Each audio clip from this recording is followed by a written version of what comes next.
이번 공급 대책은 부동산 시장이 침체된 상황에서 발표됐습니다. 공급을 늘리면 자칫 시장을 더 얼어붙게 만들 수 있다는 우려와 함께 재건축에 대한 기대감도 동시에 나오고 있는데요. 윤지혜 기자와 시장에 미칠 영향 따져보겠습니다.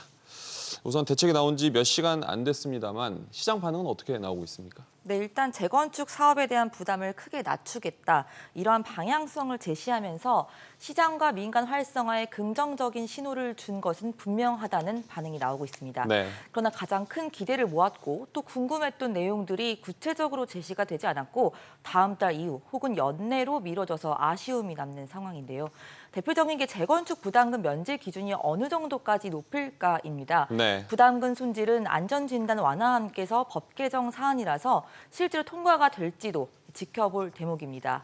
또 도심복합 사업을 민간에 열어주기로는 했는데 업계에서는 이러한 인센티브가 충분하지 않기 때문에 참여가 활성화될지 또 어떤 인센티브가 구체적으로 제시가 될지 미지수라는 지적이 함께 나오고 있습니다. 네, 그런데 이미 부동산 시장이 가라앉은 상황에서 공급을 더 한다는 것 아니겠습니까? 네. 이게 과연 긍정적으로만 볼 수 있는 부분일까요? 우려하시는 대로 부동산 경기가 더 얼어붙을 수도 있다는 전망도 있습니다. 이미 매수 심리도 거래도 급격하게 위축이 되면서 집가 하락이 이어지고 있는 상황이죠. 네. 지난달 서울 매매 가격은 전월 대비 0.09% 떨어졌는데 넉 달 만에 하락 전환했습니다. 지난달 서울 아파트 매매 거래 건수도 448건인데 관련 통계 작성이 시작된 2006년 1월 이후 역대 최저치입니다. 네. 그렇다 보니까 단기적으로 서울과 수도권을 중심으로 집가 하락 압력이 다소 더 커질 수 있다. 이러한 우려가 함께 나오고 있습니다. 사실 이번 대책은 어느 정도 예상됐던 내용을 바탕으로 나오긴 했습니다만 네. 재건축을 중심으로 해서 다시 집값이 들썩이거나 또 시장이 불안해질 수 있다는 우려도 없진 않잖아요.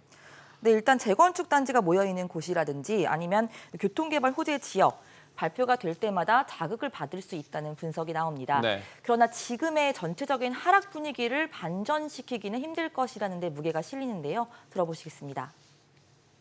재건축 재개발 완화라든지 어떤 호재들이 등장할 경우에는 잠시 반등할 수 있습니다. 다만 외생적인 변수들, 글로벌 경제 위기나 내부의 어떤 가계부채 지수 이런 여러 가지 요인들이 너무 악성적인 상황들이 많기 때문에 다시 꺾여서 하향 안정화 쪽으로 추세가 이어질 거라고 좀 보고 있습니다.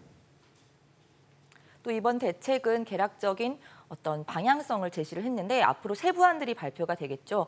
세부안이 발표될 때 담길 규제 완화 수위도 어떻게 될지, 시장에 어떤 영향을 미칠지가 관건이 될 것으로 보입니다. 앞으로 얼마나 구체적인 윤곽이 잡힐지에 따라 시장이 움직일 수 있다는 얘기겠죠. 네. 윤 기자 잘 들었습니다.